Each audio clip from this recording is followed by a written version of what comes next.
Okay, something really exciting is actually going to be happening this weekend in the NFL, as it always does. The NFL is coming to London, the first of 3 games, 3 Sundays. Now, the first game is our matchup of the week, Brian. The Minnesota Vikings versus the New York Jets. Darnold versus Rodgers. I mean, we're paying to see Darnold right now, Brian. This is so fantastic, right? Because a year ago, 6 months ago, if you would have had this matchup, you would not have cared about the Minnesota Vikings for the most part at all. Like Justin Jefferson, okay, that's cool. Maybe you're thinking, I'm going to see J.J. McCarthy, rookie quarterback. Vikings aren't going to win. You want to see Aaron Rodgers. Nobody cares about, I don't care about Aaron Rodgers right now. Nobody cares about Aaron Rodgers right now. He's not in the presidential race. He doesn't really matter. He's on an NFC Jets team. He's arguing with his coach.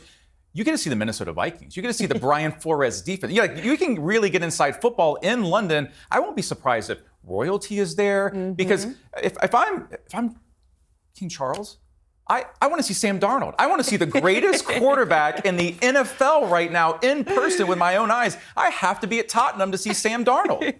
I don't know if you saw it was the not very nice meme, but it was the Giants and Jets fans. 140,000 Giants and Jets fans attended MetLife Stadium this past weekend, and not a single one of them saw their team score a touchdown. I mean, it was all field goals. Yeah. I don't know what you're wanting to see in the Jets right now, but you are spot on. The Vikings are the most exciting team around. And now you've got the addition of Addison back in the game. We've seen how that opens it up. The Jets defense, they are still fun to watch. They still have incredible athletes, but it's no longer, this would have been the Aaron Rodgers conversation. We get to see Aaron Rodgers here at Tottenham. It is literally about this Vikings team. Minnesota Vikings, they beat the Packers 31-29, 28 points in the first half. Darnold with 3 touchdowns. As you say, Jets, meanwhile. How do they move it forward? That's what I don't know, right? I mean, Aaron Rodgers has not been horrible to me, but he's not been great. He looks frustrated. He looks like he's in a different spot right now. I'm not sure how much he loves his head coach, which is understandable. Yeah, talk about that. Yeah, and I don't think Jets fans love Robert Salah right now, but that's a weird spot to be in if you're an Aaron Rodgers, because you chose the Jets. They were Super Bowl contenders last year. You had the injury. You barely played. Now you're back. It just seems off to me. I don't know how the Jets really take that leap forward this year. Maybe it starts in London at Tottenham, but Aaron Rodgers doesn't blow me away. And I'm used to Aaron Rodgers, whether Packers, one of the best arms in the league, one of the best quarterbacks in the league. I'm just not seeing that right now. He just doesn't seem like he has the same inspiration. But then the week before, I felt like pretty good. He looked like he was mobile. We saw a kind of flash of Aaron Rodgers, his arm accuracy and strength. But then this past weekend, I felt like he couldn't move. Now, like, real talk, is it because it's cold and rainy and all those yucky things? You come off an Achilles injury, those things start to get affected. Never cold and rainy in London. Never. No, but perhaps that's a part of it. You're learning how to prep yourself now. Yes, you were in Green Bay for all that time, but you didn't have. They've got their own weather issues itself. They do. And it's still a different feeling. I mean, that's not going to be the end of, end all be all. But I think you're right. They have to find an answer. They have to find a way to, you've got incredible athletes, right? You've got your Breece Halls and Braden Allens and obviously Aaron Rodgers, and then you've got your Garrett Wilsons, but it's not all come together. And I think the most disappointing thing across this was we thought this defense from day one was going to be so much better than they are, and they just keep getting picked apart in different ways. Well, we spoke to Javon Kinlaw speaking about Aaron Rodgers. Let's see what he's got to say. Aaron is like my best friend on the team, man, honestly. And just being able to sit next to him and talk to him, pick his brain, man. He's a super cool dude, man, super down-to-earth guy. And, man, you could just talk to him about anything. And as far as football, we all know what that is. He is who he is. He is the great Aaron Rodgers. And I feel like no matter the age, he's still going to be able to do what he can with that football. It don't matter. And, it's going to show. Everybody in this league is about, getting better week by week, and with him also, he's going to continue to get better.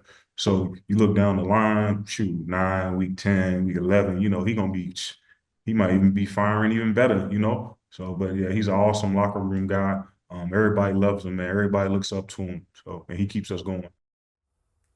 So we spoke a little bit earlier about the Jacksonville Jaguars, about them having pressure at the moment.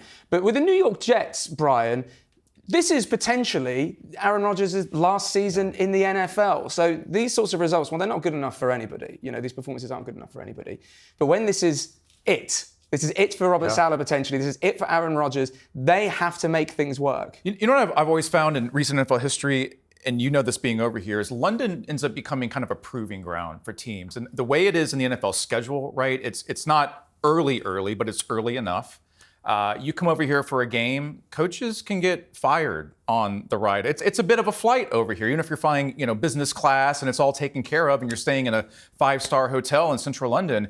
If it doesn't go well, does something start getting in an owner's ear, whether you're Mr. Khan, whether you're Woody Johnson, that, hey, this is the time to make a change because the London games are huge. You have the international platform, you have your traveling fan base, and if you come out and you just face plant, sometimes owners will react. I don't see that happening with the Jets. It's still early on, but it'll be very interesting to see how Aaron Rodgers, how the New York Jets, how the Jacksonville Jaguars, as we discussed earlier, how they handled these games, and the Minnesota Vikings flipping that around. This is a team that you can move to 5-0. You can have a huge London win. You can, again, prove that you're for real at Tottenham. It's a bit strange, actually. I mean, the other day, I'm on talkSPORT 2 on Sunday nights. We cover the NFL, obviously. And for the last year and a bit, I've been very used to producer Will Varney being in a really foul mood the whole time as a New York Jets fan. So every time I was going in, I'd just see him and he was just not in a good mood. Now, I imagine over the last few weeks, he's been feeling a little bit better, what with the Jets, being slightly better. Sunday was back to that same foul mood, Will Varney, to be honest with you.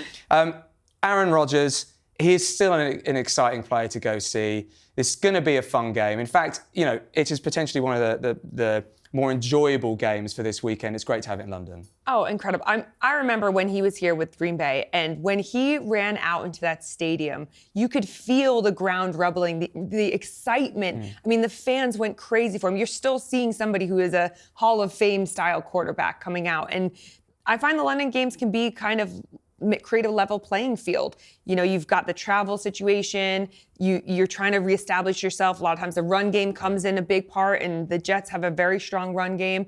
Of course, the Vikings do too with Aaron Jones, but this game is going to be an incredible matchup. Two teams wanting to prove themselves in one of the most beautiful stadiums in the world. How good would it be though if we get an Aaron Rodgers game from the MVP Sorry, Sam seasons. Darnold. I love the Sam Darnold story. I keep waiting for the Sam Darnold story to end because I can be a little bit of a realist or maybe be a little negative at times. But I always love a good story. There's no better story, I'm sorry, this week in London at Tottenham than Aaron Rodgers throwing it back and being the stadium would have such a It'd be rocking. I'm getting excited. It'd be like Lambeau in London. Yeah. Yes. And you're going to have the jerseys and the fans will go crazy. Bring it back, Aaron Rodgers. I want the Vikings to continue. Bring it back, Aaron. But Aaron Rodgers throw it back to Green Bay and win on a last-second touchdown. That would be fantastic. So essentially, that'd be brilliant. What we're saying essentially is, from a objective perspective, Vikings are winning. We don't mind who wins. We just want to see a good game, and we want to see either Sam Darnold ball out like he has been, or we want to see an old school Aaron Rodgers performance. Yeah, and these teams always leave us with something. Remember Vikings with the double doink? I mean, the noise heard around the world. So this game is going to be fantastic, and our fans over here are going to they're going to be going crazy. I can't wait. The bars are all lined up, ready to go. Pubs have all been decorated. I mean, the teams are in town. It's